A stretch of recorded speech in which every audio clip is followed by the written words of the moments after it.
అమృత శిల్పం రెండవ భాగం. ఒకటవ భాగంలో ప్రమీల తండ్రి బాధ్యతారహితంగా తిరుగుతూ ఉంటాడు. ప్రమీల తోడబుట్టిన వాళ్ళు నలుగురు. అందరికీ పెళ్ళిళ్ళు చేయలేక తల్లి బాధలు పడుతూ ఉంటుంది. ప్రమీల ట్యూషన్లు చెప్పి తల్లికి చేదోడు వాదోడుగా ఉంటుంది. కథ కొనసాగుతుంది. సాయంత్రం 5 గంటలవుతుండగా పెళ్ళిళ్ళ పేరయ్య ఇద్దరు వ్యక్తుల్ని వెంటబెట్టుకొచ్చాడు. కాంతమ్మ గది తలుపు పక్కన నిలబడింది. పెళ్ళిళ్ళ పేరయ్య వాళ్ళిద్దరిని కూర్చోమని కుర్చీలు చూపించాడు. మిగతా అమ్మాయిలందరూ లోపలే ఉండిపోయారు. వాళ్ళ గురించి చెప్పాడతడు. కాంతమ్మగారు, ఈయనే సుబ్బారావు గారు, నేను చెప్పానే, ఇప్పుడు ఈయనే అమ్మాయిని చూడటానికి వచ్చారు. వీరితో వచ్చిన ఆయన తమ్ముడు. ఆవిడ నమస్కారం బాబు అంది పక్క నుండి. సుబ్బారావు అన్న అతను 50 సంవత్సరాలకు పైనే ఉంటాడు. ప్యాంటు షర్టు వేశాడు. తల నెరిసిపోయింది. ముఖం భయంకరంగా, చూడగానే క్రూరంగా అనిపిస్తుంది. కారాకిళ్ళి వేసుకునే అలవాటున్నట్టు తెలుస్తుంది. నవ్వితే పళ్ళన్నీ గార్లగాను ఘోరంగా ఉంది. కిళ్ళి బుగ్గన ఉంది. మాట్లాడుతుంటే కిళ్ళి తాలూకు తుంపర్లు జల్లులా పడుతున్నాయి. ఆవిడేమనుకోలేదు. ఈ సంబంధం కుదిరిపోతే రత్న కడుపు నిండా తిండి ఉంటుంది అనుకుంది. అంతే. కాఫీలు పలహారాలు పంపించింది పక్కింటబ్బాయి 10 ఏళ్ల కుర్రాడి చేత. సుబ్బారావు తీసుకోలేదు. అప్పుడే కిళ్ళి వేసుకోవటంతో అతని తమ్ముడు తిన్నాడు. కాంతమ్మ రత్నను తీసుకొచ్చి చూపించింది. సుబ్బారావు గారి ఒళ్లంతా కళ్ళు చేసుకుని రత్నను పరీక్షగా చూడసాగాడు. అతని చూపుల్లో మనిషి చూపుల కంటే మృగం చూపులే కనిపిస్తాయి ఎవరైనా అతన్ని చూస్తే. 2 రోజుల్లో ఏ సంగతి చెప్తాం అని లేచారు. సుబ్బారావుకి 2 భార్యలు చనిపోయారని చెప్పాడు అతని తమ్ముడు. పిల్లలు లేరు, వంశం నిలబడాలి కదా, అందుకే మళ్ళీ పెళ్లి చేసుకుంటున్నాడు అని. సుబ్బారావు రత్న వైపు పళ్ళికిలించి చూశాడు. ఆ నవ్వులో దెయ్యం ఇకిలింపు ఉంది. పరీక్షగా చూస్తే అనిపిస్తుంది సుబ్బారావుకి 2 కొమ్ములు 2 కూరలు ఉంటే ఇంకా బాగుంటుందని. అతను కాస్త డబ్బు ఉన్నవాడే. వాళ్ళు వెళ్ళిపోయాక పెళ్ళిళ్ళ పేరయ్య కాంతమ్మ దగ్గర కూర్చొని ఒకటే చెప్పసాగాడు. కాంతమ్మగారు, ఈ సంబంధం గనక కుదిరితే మీ అమ్మాయి అదృష్టవంతురాలండి. మరేనండి అందావిడ సంతోషంగా. ఇంకా 2-3 సంబంధాలున్నాయి. మీ అమ్మాయి బాగుంటుంది అని చెప్పి ముందు ఇక్కడికి తీసుకొచ్చాను అన్నాడతను. కృతజ్ఞతగా చూసిందావిడ. మీ అమ్మాయి ఆయనకు నచ్చినట్టే ఉంది. ఆ ముఖం చూస్తే తెలిసిపోయింది. ఆ కళ్ళల్లో మెరుపు, ఆయన పెదవుల మీద చిరునవ్వు అన్నాడతను. ఆవిడ పొంగిపోయింది. ఆయనది కొంచెం పెద్ద వయస్సు అంతే. ఆయనలో రాజ టీవీ, ఐశ్వర్యంలో కుబేరుడు. మీ అమ్మాయి రాణిలా ఉంటుంది. మీరు ఆలోచించనవసరం లేదు. ఆవిడ ముఖం సంతోషంతో వెలిగిపోయింది. చెంగున 5 రూపాయలుంటే ఇచ్చింది. పేరయ్య ఎంతో ఇదిగా అందుకున్నాడు. ఇంట్లో ఖర్చుకు లేవు డబ్బులు ఆవిడకు. అయినా అతనికి ఇవ్వటం తప్పదు. అలా డబ్బిస్తుంటే ఏ సంబంధమైనా ఇటు తిప్పి తీసుకొస్తాడు. పేరయ్యకు విశ్వాసము ఉంది అనుకుంది. అతను సంబరంగా అందుకొని మరీ చెప్పి వెళ్ళాడు. ఈ సుబ్బారావు గారు మీ రత్నకుమారికి భర్త అయిపోయినట్లే.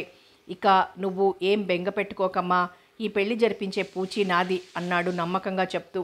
అలాగేనండి, మిగతా 3 అమ్మాయిలకు కూడా మీరే సంబంధాలు చూసి పెళ్ళి అయిందనిపించేయాలి. తప్పకుండాను ఆ పిల్లల పెళ్ళిళ్ళ బాధ్యత నాకు అప్పగించేసి మీరు నిశ్చింతగా ఉండండమ్మా అంటూ చెప్పి వెళ్ళిపోయాడు. కాంతమ్మకు సంతోషంగా అనిపించింది. ఆ సంబంధం గురించి కూతుళ్ళ దగ్గర చెప్తూనే ఉంది, పొగుడుతూనే ఉంది. అమ్మాయిలెవ్వరూ పట్టించుకోలేదు ఆ విషయం. ఎవరి పనుల్లో వారు లీనమైపోయారు. కుతూహలం ఉంటేగా. ప్రమీల వచ్చిన ఆ సాయంత్రం వాళ్ల గురించి ఎవ్వరినీ ఏం అడగలేదు. తల్లి చెప్పింది. చాలా డబ్బున్న వాళ్లే. రత్న అక్క చాలా అదృష్టవంతురాలు. మధ్యవర్తి మరీ చెప్పి వెళ్ళాడు ఈ సంబంధం కుదిర్చేస్తాను అని. ఆమె మౌనంగా వింది. మీకు కూడా సంబంధాలు చూస్తాను అన్నాడు. ప్రమీల మనసులో శరత్ మెదిలాడు. ఆమె పెదవుల మీద చిరునవ్వు కదిలింది. ఇద్దరికీ చూస్తే చాలు, తనకి చూడనక్కర్లేదు అనుకుంది. మాధవరావు గారు ఆ రాత్రి వచ్చిన సంబంధం విషయం ఆయన ఎత్తనే లేదు. కాంతమ్మ చెప్పింది. వినేసి పడుకున్నాడు. అంతేలే, అంతకంటే ఏం చేస్తారు, ఆలోచన పాడా అని తిట్టుకుంది మనసులో. ఆ రాత్రి కూడా ఆవిడకు నిద్ర పట్టలేదు. తెల్లవారింది. అప్పుడు చూసింది ఆవిడ గుమ్మంలో కోడి కునుకుతోంది. ఆవిడ గుండె జారిపోయింది. దాన్ని అమ్మేద్దామనుకుంది. ఇప్పుడు ఎవరు కొంటారు? సరే, ఏం చేస్తాను, కూర వండేస్తాను. పిల్లలకి మధ్య అంతా ఊరగాయ, వడియాలు, అప్పడాలు, చారుతో తింటున్నారు. వాళ్ళకి ఎవరు పెట్టాలి? తల్లిని నేనున్నాను కాబట్టి ఈ బాధలు, ఆలోచనలు అనుకుంది. ఈ వార్త శుభవార్తలా పాకిపోయింది ఆ ఇంట్లో. రత్న, తులసి, గిరిజకు హుషారుగా ఉంది. ఆ రోజు కోడి కూరతో భోజనం చేయబోతున్నారు. గిరిజ వెళ్ళి ప్రమీలను లేపింది. అక్క లేలే, మన తెల్ల కోడి కునుకుతుంది ఆ అంటూ కళ్ళు నులుముకొని లేచింది. అమ్మ అంటోంది కోడికూర వండేస్తానని. గిరిజ చెప్పటంతో నిజమా అన్నట్టు ప్రమీల పెదవులపై చిరునవ్వు వెలిసింది. ఆ రోజు వంటలో తులసి, రత్న తల్లికి సాయపడుతూ హడావిడి పడుతున్నారు. మాధవరావు గారు అవన్నీ పట్టించుకోలేదు. రోజు హోటల్లో మెక్కుతుంటే ఇంటి దగ్గర ఈ తిండి ఎందుకు మీ నాన్నకు అంటూ విసుక్కుందావిడ. ప్రమీల ఆ రోజు ట్యూషన్స్ ఎగ్గొట్టేసింది. కాంతమ్మ మనసులో నవ్వుకుంది. పాపం పిల్లలు తిండి కోసం ముఖం వాచిపోతున్నారు. భగవంతుడా వీళ్ల కష్టాలు గట్టెక్కించు. రోజు ఇలాంటి భోజనం వాళ్ళకి పెట్టడానికి డబ్బులుండొద్దు అనుకుంది. ఆ రోజు సాయంత్రం రత్నకుమారి మల్లెమొగ్గలు కోసుకుంటుంటే పక్కింటమ్మాయి అడిగింది, నీకు పెళ్ళటగా ఎప్పుడు? ఆ ప్రశ్నకు రత్న నవ్వి ఊరుకుంది. అదేమిటి సమాధానం చెప్పావు, పెళ్ళెప్పుడు అని అడుగుతుంటే అంది. ఆ ప్రశ్నకు రత్న మళ్ళా నవ్వి, పెళ్లివాళ్ళు వచ్చి చూసుకున్నంత మాత్రాన పెళ్ళైపోతుందా? నేను నచ్చాలిగా. మీరెందుకు నచ్చరు? అంత అందంగా ఉన్నానా? నవ్వింది. బాగుంటారు అందంగా అంది. రత్న నవ్వేసింది. మరి మాటలు పెంచలేదు. 2 రోజులు గడిచిపోయాయి. కాంతమ్మ పెళ్ళిళ్ళ పేరయ్య రాక కోసం రోజు ఎదురు చూస్తోంది. అతను ఇంకా రాలేదు. వాళ్ళు ఏమన్నారో, అమ్మాయి నచ్చిందో లేదో అనుకోసాగింది. ఆవిడ కూతుళ్ళ గురించే బెంగంతా. అతనొచ్చి కబురు చెప్పే వరకు ఆవిడ మనసు ఆలోచిస్తూనే ఉంటుంది. అలా ఎంత ఆలోచించినా అంతే ఆవిడ జీవితం. జగ్గారావు గారి మనసు ఏం బాగోలేదు. ఆయన సురేంద్రనాథ్ గారి కంపెనీలో పనిచేస్తున్నారు. ఆ నెలలో ఆయన రిటైర్ అయిపోతారు. కొడుకు ఆఫీస్కి వెళ్తుంటే పిలిచారు. ఏమిటి నాన్న అడిగాడు శరత్. నీకు తెలుసుగా నేను ఈ నెలలో రిటైర్ అయిపోతానని. శరత్ ఏం మాట్లాడలేదు. చెల్లెలికి సంబంధం చూసి పెళ్లి చెయ్యాలి అన్నాడాయన. అతను తల ఊపాడు అవును అన్నట్టుగా. నాకు మరో సంవత్సరం ఉద్యోగం ఇస్తే బాగుండును. ఈలోగా మీ పెళ్లిళ్ళు చేసేయవచ్చు అన్నారు. శరత్ చిన్నగా నవ్వాడు. శరత్ ఏమిటి నాన్న? తలెత్తి ప్రశ్నార్థకంగా చూశాడు. సురేంద్రనాథ్ గారి దగ్గర ఆయన బంధువుల అబ్బాయి ఉద్యోగం చేస్తున్నాడు. పేరు నాగేంద్ర ప్రసాద్. అతనంటే ఆయనకి చాలా నమ్మకం. అతను ఎంతంటే అంతే. అతను తండ్రి మాట వింటున్నాడు. నువ్వు వెళ్ళి నాకు తెలియకుండా అడిగినట్టుగా నాగేంద్ర ప్రసాద్ని అడుగు. మా నాన్నగారికి మరో సంవత్సరం పాటు ఉద్యోగం ఇచ్చే ఏర్పాటు చేయించమని. నేనా? ఆశ్చర్యంగా చూశాడు. అవును, నేను అడిగింది వేరు, నువ్వు అడిగింది వేరు. నువ్వు పరిస్థితి అంతా చెప్తే అతను నీ వయసు అబ్బాయి కాబట్టి వింటాడు నమ్మకంగా చెప్పారు కొడుక్కి. శరత్ మాట్లాడలేదు. ఏం బాబు? ఏం లేదు నాన్న, అడుగుతాను. కానీ నువ్వు ఈ వయసులో ఇంకా కష్టపడటం ఎందుకు అని. ఆయన నవ్వారు. కష్టపడకపోతే ఎలా? సంసారం అంతా నువ్వు ఒక్కడివే ఎలా ఈదగలవు? నేనేం చేస్తున్నాను? ఇది ఒక కష్టమేనా? నువ్వు అనుకోకపోవచ్చు, కానీ నాకు కష్టంగానే అనిపిస్తుంది. ఆడే పాడే వయసులో కొడుకు తల మీద బరువు బాధ్యతలు మోపామని. ఏ కొడుకు అయినా అంతే. తండ్రి తర్వాత ఆ బాధ్యతంతా తీసుకుని తల్లిదండ్రుల్ని పిల్లల్లా చూడవలసిందే. అలాంటి వాడే కొడుకు అన్నాడు. ఆయన నవ్వారు.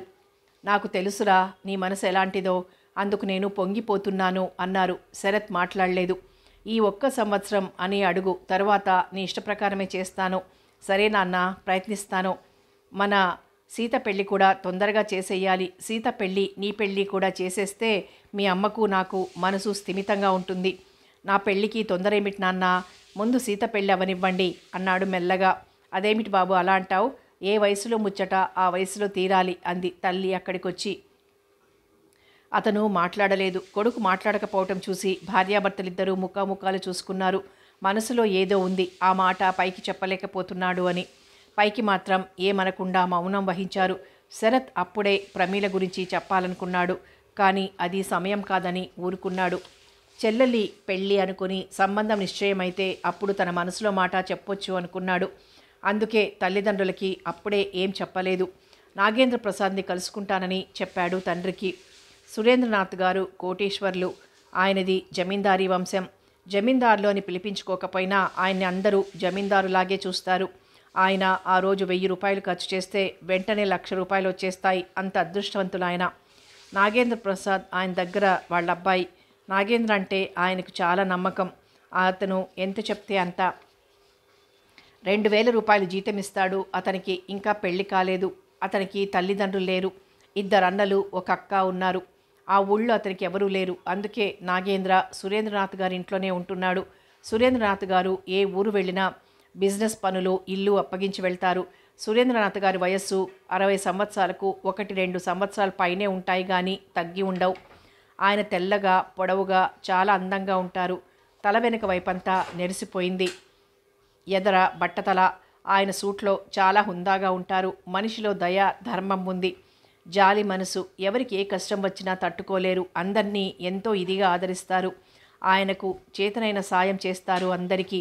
నాగేంద్ర ప్రసాద్ని చూసిన వాళ్ళెవ్వరూ కూడా అతని అందం హుందాతనం మర్చిపోలేరు. అంత పొడవుకి తగినట్టుగా ఒళ్ళు చాలా అందంగా ఉంటారు. తీర్చిదిద్దినట్టుండే మీసాలు, సూటిగా ఉండే నాసిక, కళ్ళు చిన్నవి అయినా ఆ కళ్ళల్లో వింత కాంతి మెరుస్తూ ఉంటుంది. అతని ముఖంలోకి సూటిగా చూడలేనంత అందం అతనిది. అమ్మాయిలు చూస్తే అతని పిచ్చిలో పడిపోకుండా ఉండలేరు. అతని మనసు మాత్రం ఏ అమ్మాయి మీదకు వెళ్ళదు. అతను చాలా బుద్ధిమంతుడు, మర్యాదస్తుడు. తెలియని వాళ్ళు చాలామంది నాగేంద్ర సురేంద్రనాథ్ గారి అబ్బాయి అనుకుంటారు. ఆ ప్రశ్న విని ఆయన చిరునవ్వు నవ్వి, నాకు ఒక్కర్తే కూతురు, కొడుకులు ఉంటే ఇక నేను అదృష్టవంతుణ్ణి అంటుంటారు. అలా అంటున్నప్పుడు ఆయన కొడుకులు లేరే అన్న బాధ మాటల్లో స్వరంలో స్పష్టమవుతుంది. నాగేంద్ర కూడా అలాగే మసులుకుంటాడు. స్వంత కొడుకులాగే ఆయనకెంతో గౌరవమిస్తాడు. ఆయనకి ప్రత్యేక అభిమానం. అందుకే శరత్ ఆ రోజు సురేంద్రనాథ్ గారి ఇంటికి వెళ్ళి నాగేంద్రతో విషయం చెప్పి తండ్రికి ఉద్యోగం గురించి బ్రతిమాలినట్టు అడిగాడు. నాగేంద్ర ఆలోచించి అన్నాడు చిన్నగా నవ్వుతూ, నా ఇష్టం ఏం లేదు కదా, ఆయనకు నేను చెప్పి చూస్తాను, మీరు 2 రోజుల తర్వాత కలుసుకోండి అంటూ. అలాగేనండి అంటూ శరత్ వచ్చేశాడు. శరత్కి ఆ రాత్రంతా ఆలోచనలు. ప్రమీల గురించి తల్లిదండ్రులకి ఎలా చెప్తే బాగుంటుంది. నాగేంద్రను చూస్తే అనిపించింది, సీతను ఇచ్చి పెళ్లి చేస్తే సీతను అతను పెళ్లి చేసుకుంటాడా? చెల్లెలు సీత కూడా బాగానే ఉంటుంది, కానీ నాగేంద్ర దగ్గర కొంచెం పొట్టిగా ఉంటుంది. నాగేంద్రలా అందం ఆకర్షణ పోటీ పడుతుంటాయి. శరత్ సీత గురించి ఆ విధంగా, ప్రమీల గురించి ఈ విధంగా ఆలోచించాడు. చివరికి ఒక నిశ్చయానికి వచ్చాడు. ప్రమీలను ఈ ఇంటికి తీసుకొచ్చి తల్లిదండ్రుల కంటపడేటట్టు చేస్తే విషయం మెల్లగా వాళ్ళకి అర్థమవుతుంది. తను చెప్పనవసరం లేదు. ప్రమీల ఈ ఇంటి కోడలుగా వస్తుంది అన్నమాట తలుచుకుంటుంటే అతని మనసు ఆనందంతో నిండిపోయింది. తండ్రి మాటలు గుర్తుకొచ్చాయి. ఆయన ఉద్యోగం చెయ్యాలనుకోవటం, ఈ ఇల్లు తన ఒక్కడి సంపాదనతో గడవదు అని. ఎన్నాళ్ళు తండ్రి ఉద్యోగం చెయ్యగలడు? ప్రమీలకు మంచి ఉద్యోగం వస్తే, ఆమె ఉద్యోగం కోసం ప్రయత్నిస్తే ఇద్దరు ఉద్యోగం చేస్తారు. ఇక తల్లి తండ్రికి ఏం బెంగ ఉండదు. సీత పెళ్ళై అత్తవారింటికి వెళ్ళిపోతుంది. ఆ ఇల్లు గడిచిపోతుంది. అంతకన్నా ఏం కావాలి అనుకున్నాడు. రేపే ప్రమీలను కలుసుకుని ఈ ఇంటికి తీసుకురావాలని అనుకున్నాడు. ఆ ఆలోచన అతనికి నచ్చింది. ప్రమీల ఆ ఇంటికి వచ్చినట్టు, ఆ ఇంట్లో మసులుతున్నట్లు ఆలోచిస్తూ పడుకుందామని ప్రయత్నించాడు. ప్రమీల కళ్ళ ముందు ప్రత్యక్షమై కొంటెగా నవ్వినట్లయింది. శరత్ ఆ రోజు సాయంత్రం ప్రమీలను వెంటబెట్టుకుని ఇంటికి వెళ్ళాడు. ఆమెకు మనసులో బెదురుగానే ఉంది. అతని తల్లిదండ్రులు ఏమంటారో అని. అతడు మాత్రం ఆమెకు ధైర్యం చెప్తూనే ఉన్నాడు. మీ అమ్మ నాన్నగారిద్దరూ చాలా మంచివారు. మా అమ్మ నాన్నగారిద్దరూ చాలా మంచివారు. నిన్నేమనరు. అలా అయితే నేను తీసుకెళ్తానా? నా మాట నమ్ము. నిన్నేమైనా అంటే అప్పుడు నువ్వు నన్ను కొట్టినా సరే పడతాను అన్నాడు. అతని మాటలకి నవ్వింది. శరత్ కూడా నవ్వాడు. తల్లిదండ్రులకి ప్రమీలను నా ఫ్రెండ్ కజిన్ అంటూ పరిచయం చేశాడు. ఇక్కడ ఎవరింటికో వస్తే నాకు దారిలో ఎదురైంది, మా ఇల్లు ఇక్కడే అని తీసుకొచ్చానని చెప్పాడు వాళ్ళకి. వాళ్ళు నిజమని నమ్మేశారు. రామ్మ కూర్చో అంటూ అతని తల్లి ఆప్యాయంగా మాట్లాడింది. ఆయన కూడా ఆప్యాయంగానే మాట్లాడారు. ఏం చదువుకున్నావమ్మా అడిగారు. ప్రమీల చెప్పింది. మీ నాన్నగారు ఏం చేస్తుంటారు అని అడిగితే ఆమె చెప్పింది. వాళ్ళిద్దరూ ఏం ప్రశ్నించినా వినయంగా జవాబులు చెప్పసాగింది. ఆమె వైపు ఇద్దరూ పరీక్షగా చూశారు. ఇంత అందంగా ఉంది, బంగారు బొమ్మలా ఉంది, ఎంత నెమ్మది. ఈ రోజుల్లో ఇంత నెమ్మదైన పిల్లలు, ఇంత సిగ్గుపడే పిల్లలు ఉన్నారా అనుకోసాగారు. ఎవరికి వాళ్లే అనుకున్నారు మనసులో, ఈ అమ్మాయిని మా కోడలిగా చేసుకుంటే అబ్బాయి ఇష్టం కావద్దు, ఆ అమ్మాయి ఆలోచనలు ఎలా ఉన్నాయో ఆ అమ్మాయి ఇష్టపడొద్దు. కూతురు కూడా అక్కడికి రావడంతో మా చెల్లెలు సీత అని పరిచయం చేశాడు. ఎక్కువ ఏం మాట్లాడలేదు సీత. నవ్వుతూ 2 మాటలు మాట్లాడింది. ఏం చదువుకున్నారు? జాబ్ చేస్తున్నారా అంటూ. ప్రమీల కూడా చిన్నగా నవ్వుతూ జవాబిచ్చింది. మా ఇంటికి రండి అంది. సీత నవ్వి వస్తాను అంది. శరత్ మౌనంగా కూర్చున్నాడు. అతని తల్లి లోపలికి వెళ్ళి కాఫీలు తీసుకొచ్చింది. కొడుక్కి, భర్తకు, ప్రమీలకు ఇచ్చింది. ప్లేట్లో కాజాలు పెట్టి తీసుకువచ్చి ఆమె ఒక్కర్తకు ఇచ్చింది. వాళ్ల ఎదురుగా కాజా కొరికి నమిలి తినాలి అంటే సిగ్గుగా అనిపించింది. వద్దంటే ఈ అమ్మాయికి గర్వం అనుకుంటారని సిగ్గుపడుతూనే ఆ కాజాలు తినసాగింది. కొద్దిసేపు తర్వాత వస్తాను, టైం అయిందంటూ లేచింది. శరత్ కూడా లేచాడు. ఉండు, అమ్మాయి గుమ్మంలోకి వచ్చిన ఆడపడుచు, బొట్టు తీసుకుని వెళ్ళు అంటూ ఆవిడ లోపలికి వెళ్ళి పళ్ళెంలో ఆకు వక్క అరటి పండ్లు బొట్టు పెట్టిచ్చింది. ప్రమీల నవ్వుతూ తీసుకుంది. ఇలా వచ్చినప్పుడు వస్తూ ఉండమ్మాయి, మా సీతకు ఏం ఊసిపోదు అందావిడ. ప్రమీల నవ్వుతూ సీత వైపు చూసింది. అలాగేనండి, వస్తుంటాను అంటూ చెప్పి శరత్తో బయలుదేరింది. ఆ మర్నాడు సాయంత్రం శరత్ ప్రమీల కలుసుకున్నారు. అత్తవారిల్లు నచ్చిందా అడిగాడు నవ్వుతూ. నచ్చకపోతే కొంటెగా ప్రశ్నించింది. మరో ఇల్లు చూసుకుంటావు సరదా కన్నా పైకి మామూలుగా అన్నాడు. అలాగా అంది నవ్వు దాచుకుంటూ. ఆమె జడ పట్టుకొని ఒక్క గుంజు గుంజాడు. నీకు తమాషాగా ఉందా అడిగాడు. మరి మాటలేమిటి?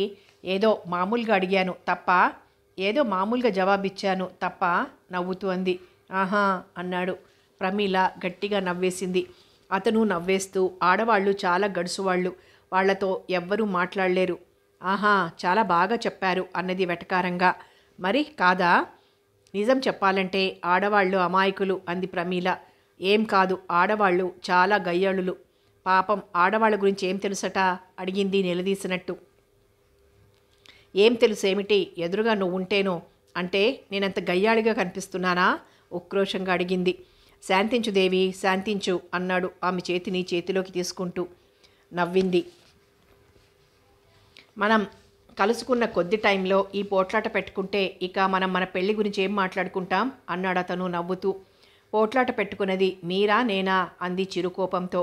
సరే, ఈ సంభాషణ ఇంతటితో ఆపేద్దాం. తప్పు నాదే అని ఒప్పుకుంటున్నా. అలా రండి దారికి అన్నట్టు చూసి నవ్వింది. చూసావుగా, మా అమ్మ నాన్నగారు నువ్వంటే చాలా మంచి అభిప్రాయంతో ఉన్నారు. నేను ఇంటికి వెళ్ళాక కూడా నీ గురించే మాట్లాడారు. ప్రమీల వింటూ అతని వైపు చూడసాగింది. నువ్వు బంగారు బొమ్మలా ఉన్నావట. నువ్వు ఉన్న చోట సిరికి నిలయమట. ఆమె నవ్వింది. నిన్ను కోడలుగా చేసుకునే ఉద్దేశం వాళ్లకున్నట్లు అనిపిస్తోంది. నేను సమయం చూసుకుని చెప్పేస్తాను అన్నాడు. ఆమె తలొంచుకుని కూర్చుంది బొమ్మలా. నాకు ఈ మధ్య ఏమనిపిస్తుంది అంటే, సురేంద్ర గారు అని చాలా డబ్బున్నవాళ్ళు. ఆయన కంపెనీలో మా నాన్నగారు ఉద్యోగం చేస్తున్నారు. మా నాన్నగారు ఉద్యోగం నుండి రిటైర్డ్ అయిపోతున్నారు. మరో సంవత్సరం పాటు పెంచమని అడగటానికి వెళ్ళాను. ఆయనకి నమ్మకం గల అతను నాగేంద్ర ప్రసాద్. అతనికి చెప్పాను. అతను చెప్తే ఆయన వింటారు కూడా. అప్పుడే నాకు ఆలోచన వచ్చింది. ఏమిటన్నట్టు చూసింది. అతను చెప్పాడు, వాళ్ళ కంపెనీలో ప్రమీలకు కూడా ఏదైనా ఉద్యోగం అడుగుదామని ఉంది అని. ఆ మాటకు ప్రమీల పొంగిపోయింది. ఒకచోట ఉద్యోగం దొరికితే ఇన్ని ఇల్లులు తిరిగి ట్యూషన్లు చెప్పే బాధ ఉండదు, ఎవరు ఎటువంటి వారో అన్న భయం ఉండదు అనుకుంది. అతని మాటలకి సంతోషంగా ఒప్పుకుంది. BA పరీక్ష రాసింది. పార్ట్ ఒకటి ఉండిపోతే రిజల్ట్స్ కూడా తెలిసిపోతాయి కొద్ది రోజుల్లో. శరత్ అదే విషయం గురించి చెప్పాడు. మన ఇద్దరం పెళ్లి చేసుకుని ఇద్దరం సంపాదించుకుంటే మనకి పుట్టబోయే పిల్లల కోసం జాగ్రత్త పడినట్టు అవుతుంది. ఆ పిల్లల్ని బాగా చదివిద్దాం. ఒక్కోరికి 10,000 తక్కువ కాకుండా డిపాజిట్ చేద్దాం అంటూ చెప్తున్నాడు. పెళ్ళి, పిల్లలు, సంసారం. అతని నోటి వెంట ఆ మాటలు వింటుంటే ఆమె చెవుల్లో అమృతం పోసినట్టుగా అనిపించసాగింది. కనురెప్పలెత్తి అతని వైపు చూడలేక సిగ్గుతో అలా బొమ్మలా కూర్చుంది. శరత్ ఇద్దరు తీయని ఆలోచనలతో కబుర్లతో గడిపి ఇంటికి బయలుదేరారు. ఆ రోజు మాధవరావు గారింటికి పెళ్లిళ్ల పేరయ్య వచ్చి మంచి వార్త చెప్పి వెళ్ళాడు. ఆ రోజు సాయంత్రం సుబ్బారావు గారు అతని తమ్ముడు కలిసొస్తున్నారు. సుబ్బారావు గారికి అమ్మాయి నచ్చింది. ఈరోజే ముహూర్తాలు పెట్టుకుంటారట అంటూ. ఈ మాట వింటూనే కాంతమ్మ సంతోషానికి అవధుల్లేవు. లేచి ఈరోజు ఎవరి ముఖం చూశానో మంచి మాట విన్నాను, ఇంతకంటే మంచి వార్త ఏముంటుంది అనుకుంటూ. ఈ మాట ఒక్కొక్క కూతురికి ప్రత్యేకంగా మరీ మరీ చెప్పింది. అందరూ ఎవరికి వారే మౌనంగా విన్నారు. అది వాళ్ళకి పెద్ద సంతోష వార్తలా అనిపించలేదు. అలా అని దిగులుగాను అనిపించలేదు. తల్లి మాట వినేసి ఎవరి పనుల్లో వాళ్ళు లీనమైపోయారు. యాంత్రికమైన జీవితం వాళ్ళది. మాధవరావు గారు ఉదయం వెళ్ళిపోయారు. ఆ విషయం పట్టించుకోలేదు. ఆ సాయంత్రం 5 గంటలకి పెళ్లివారు వచ్చారు. సుబ్బారావు గారు తమ్ముడిని తీసుకుని వచ్చారు. పెళ్ళిళ్ళ పేరయ్య కూడా వచ్చాడు. కూడా మరో ఆయన వచ్చారు. 65 అలా ఉంటుంది వయసు. సుబ్బారావు గారికి దూరపు బంధువు, వరుసకి అన్నయ్య అవుతారాయన. నల్లగా ఉన్నాడు. నెత్తి మీద జుత్తు అనేదే లేదు. పంచెకట్టు పైన లాల్చి, భుజం మీద కండువా వేసుకున్నారు. ఆయనకు పళ్ళు ఊడిపోవటం వలన మాట అదోలా వస్తోంది. సుబ్బారావు గారు పెళ్లిళ్ల పేరయ్యతో కాంతమ్మకు చెప్పించారు. కాంతమ్మ పక్కగా నిలబడి ఉంది. కాంతమ్మ గారు, మీ అమ్మాయి సుబ్బారావు గారికి నచ్చింది, పెళ్లి చేసుకోవాలని నిశ్చయించుకున్నారు. ముహూర్తాలు ఈరోజే పెట్టించుకుంటారట. మీ ఖర్చులకి 3,000 ఇస్తామని అంటున్నారు. ఇదిగోనండి డబ్బు అంటూ సుబ్బారావు గారి వద్ద నుండి అందుకొని పేరయ్య కాంతమ్మకు అందించాడు. ఆవిడ ఆ డబ్బు మొహమాటంగా తీసుకుంది. పెద్దల్లుడు మంగని పెళ్లి చేసుకునే ముందు ఖర్చుకి 500 ఇచ్చాడు. రెండవ అల్లుడు ప్రభని పెళ్లి చేసుకునే ముందు ఖర్చులకి 1,500 ఇచ్చాడు. మూడవ అల్లుడు 3,000 ఇస్తున్నాడు. సుబ్బారావు గారి తమ్ముడు రత్నకుమారి పేర నక్షత్రము రాసుకుని వెళ్ళాడు పురోహితుడి ఇంటికి. వెళ్ళి గంటన్నరలో వచ్చాడు. 4 రోజులు దాటినా 5వ రోజున పెళ్లికి ముహూర్తం పెట్టించాడు. పెళ్లి సింహాచలం కొండ మీద జరిపించడానికి అనుకున్నారు. కాంతమ్మ సరే అంది. భర్తను కనుక్కుంటానని కూడా అనలేదు. ఆయన అయితే ఈ పెళ్లి జరగనివ్వరు, అలా అని సంబంధాలు చూస్తారా అంటే అది లేదు, చెప్పటం అనవసరం అనుకుందావిడ. ఆ రోజు ఉదయం టాక్సీ పంపిస్తాం, అమ్మాయిని తీసుకుని మీరు అలా వచ్చేయండి అని చెప్పి వెళ్ళిపోయారు. అంత డబ్బు ఒక్కసారి చూడటంతో కాంతమ్మ పొంగిపోయింది. రత్నకుమారి అదృష్టవంతురాలు. ఆయన పిల్లల కోసం దీన్ని పెళ్లాడుతున్నాడు. పిల్లలు గనక పుడితే దీన్ని ఇంకా బాగా చూస్తాడు అనుకుందావిడ. కూతుళ్ళు అందరూ విన్నారు. రత్నకుమారి తన పెళ్ళి అనుకుని సంబరపడిపోలేదు, అలా అని కృంగిపోలేదు. ఎప్పట్లాగే మామూలుగా ఉంది. ఆ రాత్రి మాధవరావు గారు ఇంటికొచ్చాక కాంతమ్మ మాటలు విని, ఆ డబ్బు ఎందుకు తీసుకున్నావు, వాళ్ళ ముఖాన్ని కొట్టలేకపోయావా అంటూ అరిచారు. ఆయన కేకలు అలా వేస్తుంటే కాంతమ్మ రవంతు కూడా భయపడలేదు. కూతుళ్ళు లెక్క చేసుకోలేదు. మాధవరావు గారు ఆ రాత్రి భోజనం చేయలేదు. భార్య చేసేవన్నీ ఇలాంటి పనులే అని ఆవిడ్ని కొట్టబోయారు కూడా. ఆవిడ లెక్క చేయలేదు. ఆయన చెయ్యి ఎత్తి ఆవిడ మీదకొస్తుంటే ఆవిడ అటు బెదిరినట్లు కూడా చూడలేదు. కూతుళ్ళు అసలు పట్టించుకోనే లేదు. ఆయన రాత్రి భోజనం చేయకపోయినా భార్య పిల్లలు అందరూ భోజనాలు చేసి పడుకున్నారు. మర్నాడు ఉదయం మాధవరావు గారు ఆఫీస్కు వెళ్ళిపోయారు. కాంతమ్మ బట్టల తండ్రి కబురు చేసింది. అతనికి పాత బాకీ తీర్చేసి తులసికి, ప్రమీలకు, గిరిచకు ఒక్కో చీర తీసి రత్నకు 4 వాయిల్ చీరలు తీద్దామని, మిగతా చిన్న చిన్న అప్పులు తీర్చేసి రత్నకు చిన్న మంగళసూత్రం చేయిద్దామనుకొని నిశ్చయించుకుంది. వెళ్ళి డబ్బు చూసుకుంది. ఆవిడ గుండె ఒక్కసారి ఆగిపోయింది. ఏమైంది అని పిల్లల్ని అడిగింది. నాకు తెలియదమ్మా అన్నారు. నిజానికి వాళ్ళు తల్లిని అడగకుండా పైసా ముట్టుకోరు. ఒక్క కోడిగుడ్డు అమ్మిన డబ్బు కూడా వాళ్ళు తల్లికి తెలియకుండా దాచుకోరు. ఆవిడకి అర్థమైపోయింది. మాధవరావు గారు 2,000 తీసుకెళ్ళిపోయారు. ఉన్నవి 1,000 రూపాయలే. 1,000 రూపాయల్లో అప్పెలా తీరుస్తుంది? రత్నకు బట్టలేం తీరుస్తుంది? ఆవిడ చాలాసేపు ఏడుస్తూ కూర్చుంది. 300 బట్టలు అతడికి కట్టి రత్నకే 4 చీరలు తీసుకుంది. 200 చిల్లరప్పులు తీర్చింది. మిగతా 500 మంగళసూత్రానికి, పెళ్లినాడు చేతిలో ఖర్చుకి అట్టే పెట్టింది. ఆ రాత్రి మాధవరావు గారు వస్తే కాంతమ్మ భర్తను నిలదీసి అడిగింది. చెడామడా తిట్టింది. మీరు మనిషా పశువా? పిల్ల పెళ్ళి అని ఆలోచించకుండా మీరు పైసా పెట్టంది పోయి వాళ్ళిచ్చిన డబ్బు కాజేస్తారా అంటూ తిట్టింది. ముందు ఆయన గారు నేను తీయలేదు, ఎవరు తీశారో అని బుకాయించబోయాడు. ఆవిడ ఖండించి అడగటంతో ఆయన ఒప్పుకుని భార్యకు ఎదురు తిరిగి కేకలు వేశారు. అవునే, ఆ డబ్బు నేనే పట్టుకెళ్ళాను. ఏం చేస్తావు చెప్పు, ఏం చేస్తావు? డబ్బు తీసుకువెళ్ళాలని అలా గింజుకుపోతావేం? ఆ పిల్లలకు ఈ పెళ్ళిళ్ళు చేయకపోతే ఏడ్చారా? ఆ డబ్బు నేను పట్టుకెళ్ళి లాటరీ కట్టానే అంటే మనకి మరో 10 లక్షలు వస్తాయి. అంతకుముందు నేను కట్టిన లాటరీకి 10 లక్షలు, ఇప్పుడు కట్టిన లాటరీకి 10 లక్షలు అంటే 20 లక్షలు మనకొస్తాయి. లాటరీలో 20 లక్షలు రాగానే ఆ సుబ్బారావు గారికి ఆ డబ్బు ముఖాన కొట్టేద్దాం. మన 6 పిల్లలకి ఒక్కొక్కళ్ళకి 2 లక్షలు ఇద్దాం. మిగిలిన డబ్బు 8 లక్షలు, అవి మనకే. అంత డబ్బు ఏం చేసుకుంటావు? పైన వేసుకొని తగిలేసుకుంటావా చెప్పు? పిల్లల కోసమే నేను ఈ లాటరీలు, పేకాటలు, మీకోసమేనే ఈ కష్టమంతా అంటూ అరిచాడు. ఆ మాటకు ఆవిడ కళ్ళనీళ్లు కూడా తుడుచుకోవాలన్న జ్ఞానం కూడా నశించిపోయి అలా ఉండిపోయింది. పిల్లల కోసమట. ఈయనకే స్థిరమైతే ఈ అవస్థలన్నీ ఎందుకు? ముసలి వాళ్ళకి 3వ పెళ్లి సంబంధాలు ఎందుకు చేస్తుంది? ఎదురు వాళ్ళ దగ్గర డబ్బెందుకు తీసుకుంటుంది? భర్త అంటే ఆవిడికి రోజురోజుకి అసహ్యం వేసాగింది. మిగతా 3 పిల్లలకి పెళ్ళిళ్ళైపోతే ఇక ఏ మందో మింగి చచ్చిపోతే నయం అనుకుని తనలో తాను ఏడ్చుకుంటూ కుమిలిపోయింది. ఆవిడికి ఆ రోజు భోజనం కూడా చెయ్యబుద్ధి కాలేదు. అలా పడి ఉంది.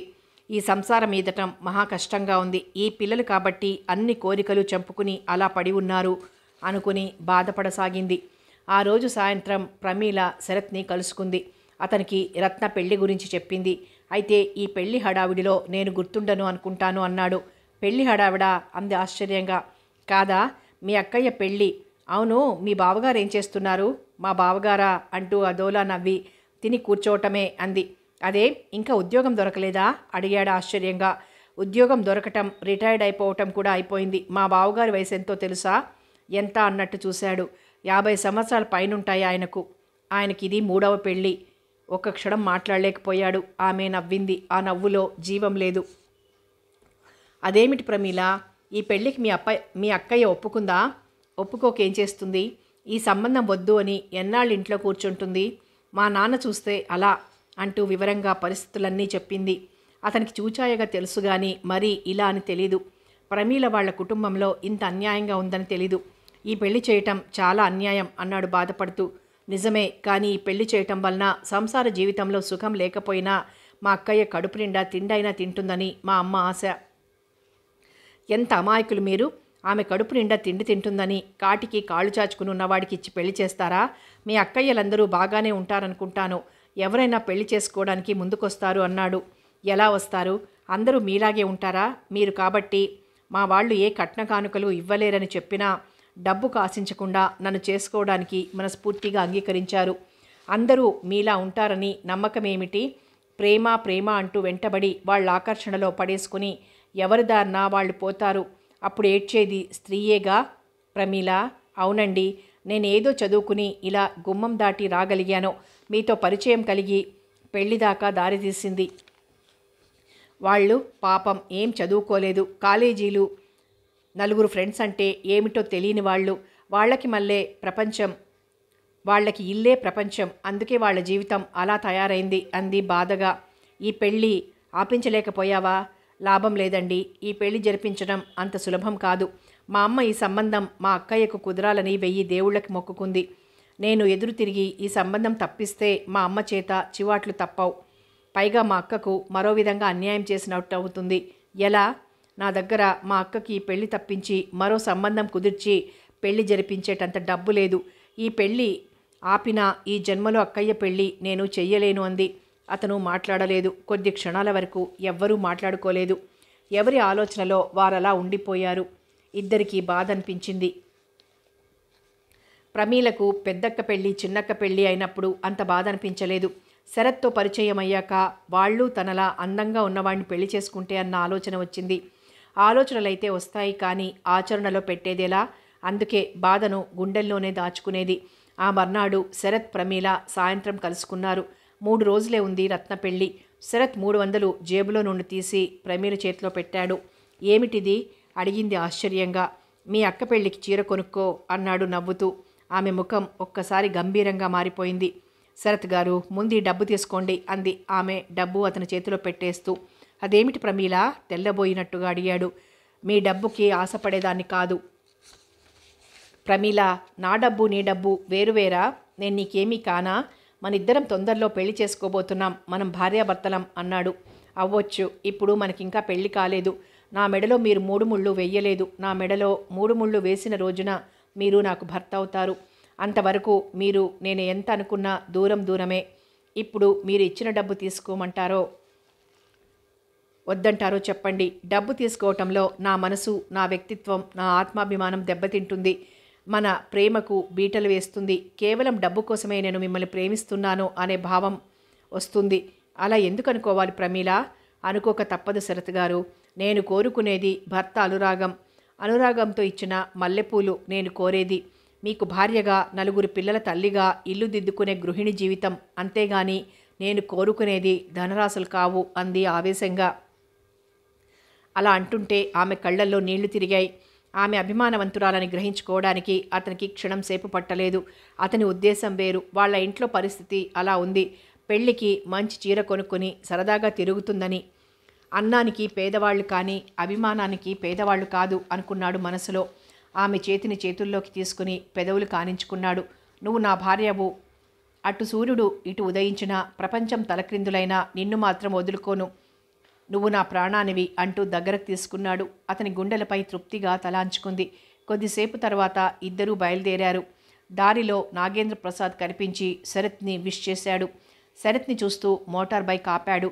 శరత్ ప్రమీలని అతనికి పరిచయం చేశాడు. తనకి కాబోయే భార్య అంటూ శరత్ని పొగిడాడు. అదృష్టమంటే నీదే దేవకన్య లాంటి భార్య దొరకడం అన్నాడు. ప్రమీల ఆ పొగడ్తకు సిగ్గుపడిపోయింది. శరత్ ఓరగా ఆమె వైపు చూశాడు. ఆమె కనురెప్పలు సిగ్గుతో క్రిందికి వాలిపోయాయి. నాగేంద్ర ప్రసాద్ వాళ్ళిద్దరినీ హోటల్కి బలవంతంగా తీసుకువెళ్ళాడు. ప్రమీల అందచందాలు అతన్ని ముగ్ధుడిని చేశాయి. కళ్ళు తిప్పుకోలేకపోయాడు. ఎందరో అందమైన స్త్రీలున్నారు. అందం ఆకర్షణ అందరిలో ఉండదు. బంగారు బొమ్మని చేసి ఆ బ్రహ్మ ఈ భూలోకంలో పుట్టించాడా అనిపించేటట్టుందామె. శరత్ అదృష్టాన్ని మెచ్చుకోకుండా ఉండలేకపోయాడు. ఆమె కూడా అతని అందం హుందాతనం చూసి ఆశ్చర్యపోయింది. బాగా పొడవుగా చాలా అందంగా ఉన్నాడు. మనిషిని చూడగానే చాలా బలవంతుడిలా అనిపిస్తాడు. అతనిలో అమ్మాయిల్ని ఆకట్టుకునే ఆకర్షణ ఉంది. అమ్మాయిలు అతని పిచ్చిలో పడిపోవక మానరు. అంత ఆకర్షణ ఉంది అతనిలో. అతని అంతాన్ని మనసులో మెచ్చుకోకుండా ఉండలేకపోయింది. అతని పక్కన శరత్ చిన్న కుర్రాడ్లా అనిపించసాగాడు. నాగేంద్రకు మెల్లగా విషయం చెప్పాడు. ప్రమీలకు ఉద్యోగం ఏదైనా చూడమని. ఆ మాట వినగానే ఆమె ఏం చదువుకుంది వివరాలు అడిగాడు. శరత్ ప్రమీల ఇద్దరూ చెప్పారు. మా కంపెనీలో ఒక పోస్టు ఖాళీగా ఉంది. మీరు అప్లికేషన్ పెట్టండి. మీకు ఆ ఉద్యోగం వచ్చేటట్లు నేను చూస్తాను అన్నాడు. ఆమె ఉత్సాహంగా తల ఊపింది. రేపే అప్లికేషన్ రాసి పెడతాను అంది.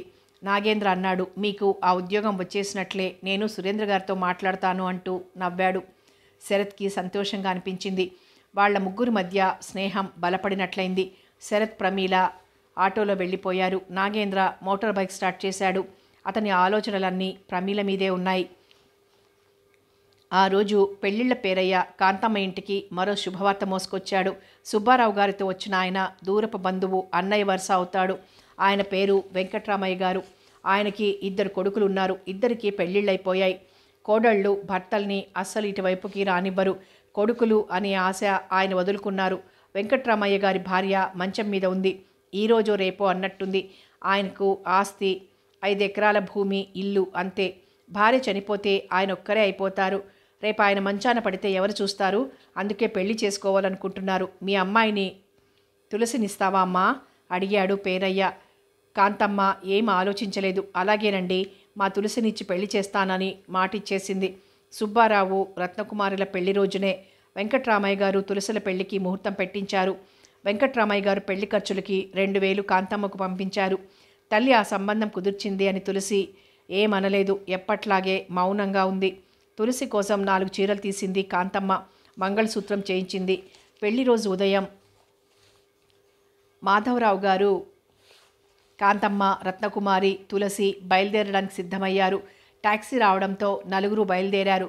సింహాచలం కొండ మీద దేవుడి సన్నిధిలో సుబ్బారావు గారికి, రత్నకుమారికి, వెంకట్రామయ్య గారికి, తులసికి పెళ్లి జరిగిపోయింది. అక్కడి నుంచే సుబ్బారావు గారు రత్నకుమారిని తీసుకుని వాళ్ళ ఊరు వెళ్ళిపోయారు. వెంకట్రామయ్య గారు తులసితో వాళ్ళ ఊరు వెళ్ళిపోయారు. కాంతమ్మ కళ్ళనీళ్లు తెచ్చుకుంది. మీ ఆడపిల్లల బాధ్యతల్ని ఈ విధంగా వదిలించుకుంటున్నాను. కడుపు నిండా తినండి, అంతే అంతే అని ఆవిడ కుమిలిపోయింది. మాధవరావు గారు కళ్ళు తుడుచుకున్నారు. టాక్సీలో తిరిగి ఊరొచ్చేశారు. ఇంటి దగ్గర ప్రమీల, గిరిజ ఉన్నారు. సుబ్బారావు గారు ఉండేది ఆ ఊళ్ళోనే. కానీ భార్యను తీసుకుని ఆయన సొంత ఊరు వెళ్ళారు. కాంతమ్మకి ఆ 2 పిల్లల బాధ్యత ఉంది. ఆ రోజు సుబ్బారావు గారు రత్నకుమారికి తొలిరాత్రి. నిజానికి తొలిరాత్రి రత్నకుమారికి. రత్నకుమార్ని పెళ్లి చేసుకున్నందుకు వాళ్ళిద్దరికీ అది తొలిరాత్రి. సుబ్బారావు గారు రత్న ఆ గదిలో అడుగు పెట్టగానే పళ్ళు ఇకిలించి చూశారు. ఎవరైనా పరీక్షగా చూస్తే ఆయన కళ్ళల్లో మెరుపు కోతి కళ్ళకు ఉన్న మెరుపది. ఆ ఇకిలింపు కోతి పళ్ళు ఇకిలించినట్టే. కిళ్ళీ నములుతూ అలాగే చూడసాగారు. భార్య దగ్గరగా వెళ్ళారు. రత్న తల వంచుకొని నిలబడి ఉంది. దగ్గరగా వచ్చి ఆమెను తన వైపు తిప్పుకున్నారు. కిళ్ళీ నములుతూ అన్నారు, నిన్ను పెళ్ళెందుకు చేసుకున్నానో తెలుసా? పిల్లల కోసం. ఈ వయసులో పెళ్ళేమిటి అనుకుంటున్నావా? అలా అంటుంటే ఆయన నోటి తుంపర్లు పడుతూనే ఉన్నాయి. ఆయన పెదవుల పక్క నుండి చిన్న డ్రాప్గా ఊట కారుతూ జారుతూ ఉంది. ఆమెను చేతులతో చుట్టి దగ్గరకు తీసుకున్నాడు. భరించలేని వాసన, కిళ్ళి వాసన రత్నకు కడుపులో తిప్పసాగింది. తీయదనం పంచుకోవలసిన రాత్రి ఆయన స్పర్శ భరించలేకపోతోంది. ఒళ్ళంతా తేళ్లు జరులు పాకుతున్నట్లు అనిపించసాగింది. భార్యని మంచం దగ్గరకు తీసుకువెళ్ళి పాలు పళ్ళు తెమ్మన్నారు. రత్న వెళ్ళి తీసుకొచ్చింది. ఆయన నోట్లో కిళ్ళి మంచం దగ్గరే తూతూ అంటూ ఊసేసి మంచినీళ్లు తెమ్మని నోట్లో నీళ్లు పోసి పుక్కిలించి మంచానికి కొద్ది దూరంగా ఆ నీళ్లు ఊసి చూపుడు వేలు నోట్లో పెట్టుకొని నోరు కడుక్కొని కొత్త పెళ్లి కొడుకులా పాలు పళ్ళు తీసుకున్నారు. భార్యకు పాల గ్లాస్ అందించారు. రత్నకు వాంతొచ్చింది. కడుపులో తిప్పేయసాగింది. ఊసిన కిళ్ళి నేల మీద ఊసిన నీళ్లు చూస్తుంటే అది శోభనం రాత్రిలా లేదు, ఒక నరకంలా అనిపించింది రత్నకు. ఆయన బలవంతం మీద ఆ పాలు వాంతొస్తున్నా తప్పనిసరిగా మింగింది. అతను మళ్ళా కిళ్ళి వేసుకొని నమలసాగాడు. ఏమిటి కబుర్లు అడిగాడు గారపళ్ళు బయటపెట్టి నవ్వుతూ. రత్న ఆయన వైపు చూడడానికి ఇష్టపడలేదు. నువ్వు ఇష్టపడే చేసుకున్నావా అని ప్రశ్నల వర్షం కురిపిస్తూ ముక్కులో వేలు పెట్టుకుని ఆ వేలు తీసి పంచెకు రాసుకోసాగాడు. రత్న ముఖం తిప్పుకుంది. ఆయన లైట్ ఆర్పి రత్నను దగ్గరకు తీసుకున్నారు. రత్నకు అప్పుడు జీవితం విలువ, ప్రేమ విలువ, మనిషి అంటే ఏమిటి అని ఆలోచించి అర్థం చేసుకుని తొలిసారిగా కళ్ళనీళ్లు తెచ్చుకుంటూ శరీరం ఆయనకు అప్పగించింది. భర్తగా ఆయనకు తన శరీరం మీద అధికారం ఉంది. భర్త ఎలాంటి వాడైనా అంటురోగంతో బాధపడుతున్న భార్య ఆయన కోరిక తీర్చవలసిందే. భార్య ఇష్టాలతో పనిలేదు. తాళి కట్టిన వెంటనే భర్తకు అన్ని హక్కులు వచ్చేస్తాయి. సుబ్బారావు గారి పెళ్ళై 4 నెలలవుతుంది. సుబ్బారావు గారికి అక్క కొడుకు అవుతాడు ప్రభాకరం పెళ్లి చేసుకున్నాడు. భార్య పల్లెటూరిది, 2 పిల్లలున్నారు. ఆమె తల్లిదండ్రులకు గారాల కూతురు మూలాన వాళ్ళు అల్లుడి దగ్గరికి పంపరు. ఎప్పుడైనా ప్రభాకరం వెళ్ళి భార్య పిల్లల్ని చూసొస్తుంటాడు. ప్రభాకరం సుబ్బారావు గారు ఇద్దరు ఏదో చిన్న వ్యాపారం చేస్తున్నారు కలిసి. మాధవరావు గారు వాళ్ళ ఉన్న ఊళ్ళోనే భార్యతో సుబ్బారావు గారు కాపురం పెట్టారు. ప్రభాకరం వాళ్ళ ఇంట్లోనే భోజనం చేస్తూ ఉంటాడు. సుబ్బారావు గారితో 4 నెలలు కాపురం చేసిన రత్న తల్లి కాలేదు. ఆ విషయంలో రత్నను ఆయన చావతన్ని వదిలిపెట్టేవారు. 3 పూటలా తింటావు, తిండికేం తక్కువ లేదు, నువ్వు తల్లివి కాకపోతే నీ పుట్టింటికి పంపించేస్తాను అని బెదిరించసాగారు. అలా ఆయన ఆమెను ఈడ్చి తన్నేవారు. రత్న అన్నీ భరించి అక్కడే పడుండేది. పుట్టింటికి వెళ్ళిపోదామనుకునేది. తల్లి పోషించలేకనే కదా ఈ పెళ్ళి ఇలా చేసి పంపించింది, మళ్ళీ అక్కడికా అనుకుని తనలో తాను కుమిలిపోసాగింది. వెంకట్రామయ్య గారు తులసికి అది తొలి రాత్రనే చెప్పాలి. తులసి గదిలోకి రాగానే ఆయన దగ్గరికి రమ్మని పిలిచి అన్నారు, చూడు తులసి, నేను ఈ వయసులో పెళ్లి చేసుకున్నది శరీర సుఖం కోసం కాదు. ఈ వయసులో నాకు ఆ కోరికలేం లేవు.